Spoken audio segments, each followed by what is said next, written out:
Salve, Regina,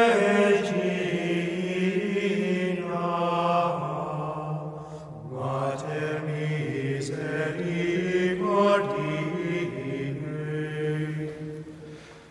A reading from the book of the prophet Isaiah. How beautiful upon the mountains are the feet of him who bring glad tidings, announcing peace, bearing good news, announcing salvation, and saying to Zion, your God is King. Hark, your sentinels raise a cry. Together they shout for joy, for they see directly before their eyes the Lord restoring Zion.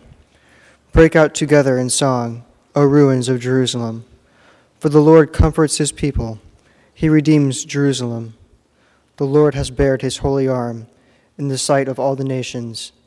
All the ends of the earth will behold the salvation of our God. The word of the Lord.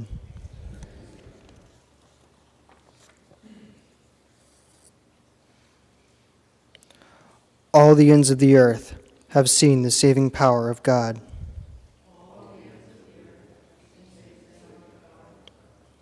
Sing to the Lord a new song, for he has done wondrous deeds. His right hand has won victory for him, his holy arm.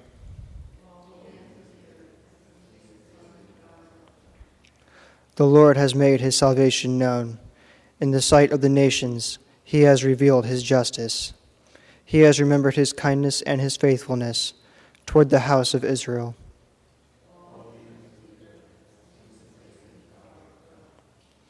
All the ends of the earth have seen the salvation by our God. Sing joyfully to the Lord, all you lands. Break into song, sing praise.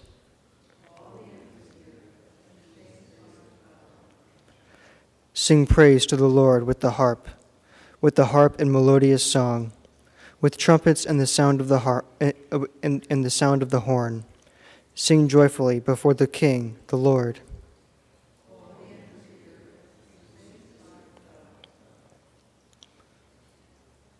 A reading from the letter to the Hebrews. Brothers and sisters, in times past, God spoke in partial and various ways to our ancestors through the prophets.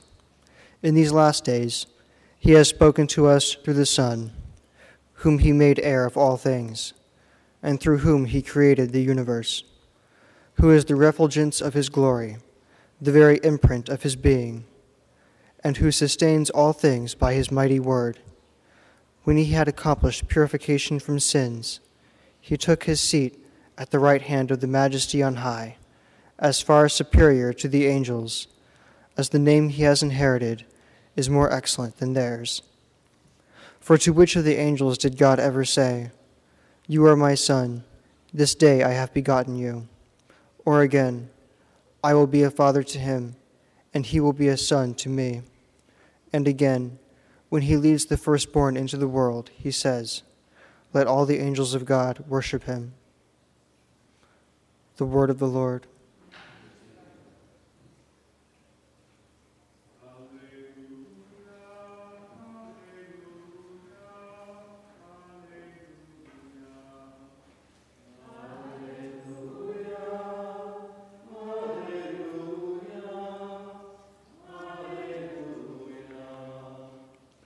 A holy day has dawned upon us. Come, you nations, and adore the Lord. For today a great light has come upon the earth.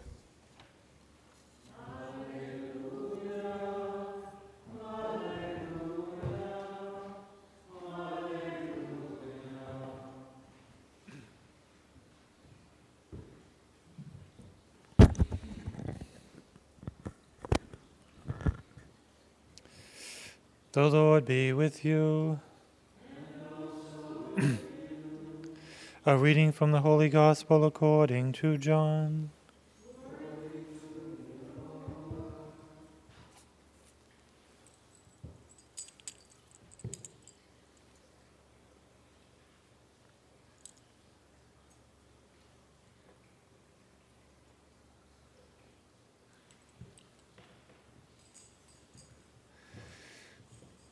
In the beginning was the Word, and the Word was with God, and the Word was God. He was in the beginning with God. All things came to be through him, and without him nothing came to be. What came to be through him was life, and this life was the light of the human race. The light shines in the darkness, and the darkness has not overcome it. A man named John was sent from God. He came for testimony, to testify to the light, so that all might believe through him. He was not the light, but came to testify to the light. The true light which enlightens everyone was coming into the world. He was in the world, and the world came to be through him, but the world did not know him. He came to what was his own, but his own people did not accept him. But to those who did accept him, he gave power to become children of God, to those who believe in his name, who were born not by natural generation, nor by human choice, nor by a man's decision, but of God. And the Word became flesh, and made his dwelling among us, and we saw his glory, the glory as of the Father's only Son, full of grace and truth. John testified to him and cried out, saying, "This was he of whom I said, 'The one who is coming after me ranks ahead of me, because he existed before me.' From his fullness we have all received grace in place of grace, because while the law was given through Moses, grace and truth came through Jesus Christ. No one has ever seen God. The only Son, God, who is at the Father's side, has revealed him." The Gospel of the Lord.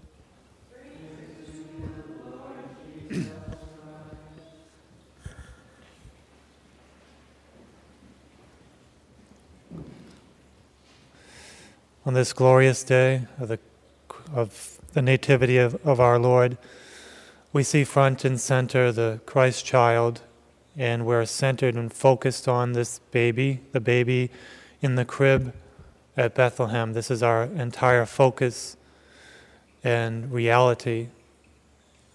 This is the center of our life, Jesus, God, become flesh. And this beautiful gospel really brings this truth out, that God, this is the whole mystery of the Nativity of our Lord, God becoming man. And how did he become man? He became man by becoming small, little, a child, a baby, in his mother's womb first, microscopic even, and then a little child, a little child who has to be fed, has to be carried, and has to be taught certain things in his humanity, so to speak, by his mother, by his foster father. But this baby, this little baby in the crib is God, really, truly God. And this is the truth of our faith, that God has become flesh.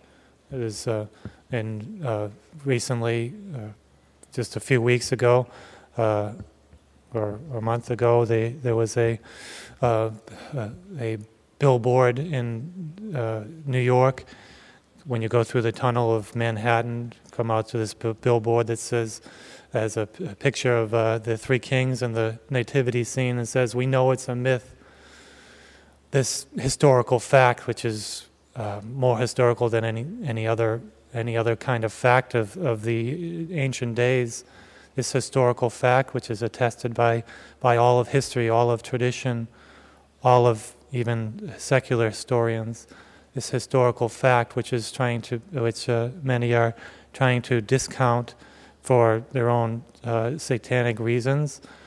But this is the reality that Jesus, that God, became man in the flesh, born of a virgin, and we are focusing on him and what God did.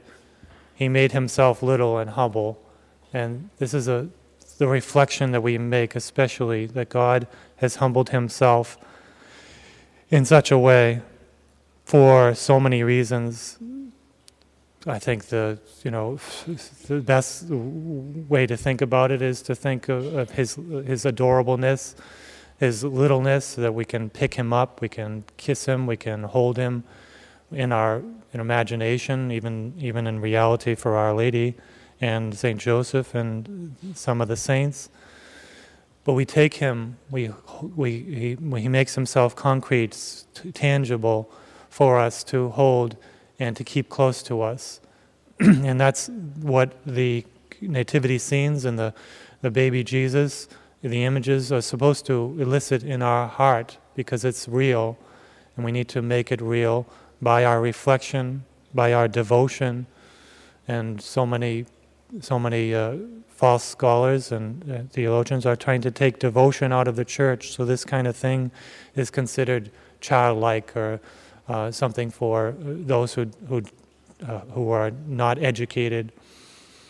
But even educated people need to have devotion, have to have love in their heart, have to have sentiment, otherwise become insensitive to our neighbor and to God, and we don't have any heart, we don't have any warmth, any charity, any kindness and love for our neighbor and for God. So this image of the Christ child is supposed to elicit this kind of devotion in us, and all we have to do is look and use this devotion and keep it in our mind's eye, in our heart, in our prayers. And the Christmas mystery too is not just looking through the glass and seeing the nativity scene there, or looking from behind the altar rail to the nativity scene, but it is really to take the Christ child into our heart, into our mind, into our life, as we do with Jesus and the Eucharist. There's so many similarities to the Eucharist and the Christ child and the baby Jesus, so many similarities of humility, how God has abased himself, made himself approachable, lovable, even eatable. There was a story of a Mohammedan that once came to a Holy Mass and saw the Christ child on the altar during the consecration and during the Mass, and the priest was cutting him up, breaking him, and then eating him. And the Mohammedan was horrified by this and chastised the priest after the Mass, and then it was explained to him that this was a mystical vision that he had. But we are taking the Christ child in the Eucharist, we are eating him, we are taking him into our heart, into our mind, and into our will, and into our life. Every time we receive our Lord, every day even we can. So this similarity between the Eucharist and the Christ child really needs to be there, because we have the Eucharist every day throughout the entire year, the liturgical year. But this Christmas mystery and this Christmas scene, the adorableness of it really touches our heart and helps us to foster our devotion to the Holy Eucharist. And so it's a beautiful thing to have this mystery, this whole story, this true story of the coming of God who is almighty, who has created the entire universe, all the planets, the stars, the universe, the solar systems, the entire universe. It's nice to think about the vastness of the billions of stars and galaxies in the universe, and this God who has made it all and who is far beyond that, who is infinite, has become a little child, a little baby, and this should strike wonder and amazement in our hearts that God, who is perfect, who is all-powerful and infinite, would do this to himself, would become a child for love of humanity, for all of us who he has created. He has done this for us to make himself approachable, lovable, wanted, and to make it attractive, himself attractive to us. He who is infinitely attractive and beautiful, but we need these images of God. So let us So we really need to take this mystery to heart today and tomorrow and through the Christmas season and throughout the year.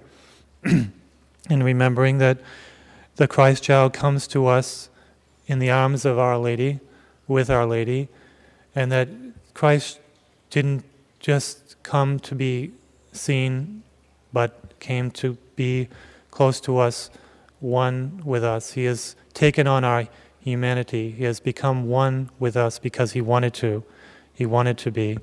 And He has sanctified our human flesh, but it is up to us as well to become baptized, to become one with Him, to become a child of God, as the Gospel says here. Anyone who does accept Him will become a child of God. So it is a focus too, to unite ourselves to God, to Jesus in the Eucharist, and to stay united to Him. Stay united to Him in love, in holiness, in virtue, in grace, not committing sin, not offending God, not separating ourselves from God by sin, but by staying united to Him in love. In love, the beautiful words of the Gospel that He has come in love, enduring love. He is filled with enduring love, love following on love. This scene of the Christ child, we should see love in that baby, in that beautiful, adorable baby. Love is there, and we are taking Him close to us, and we are putting Him in our heart. We are putting love in our hearts, and that love really needs to manifest itself in all the beautiful sentiments of Christmas: forgiveness, gift giving, a giving of gifts, but giving of our kindness and charity and goodness to our neighbor, not just to God, but to God present in our neighbor.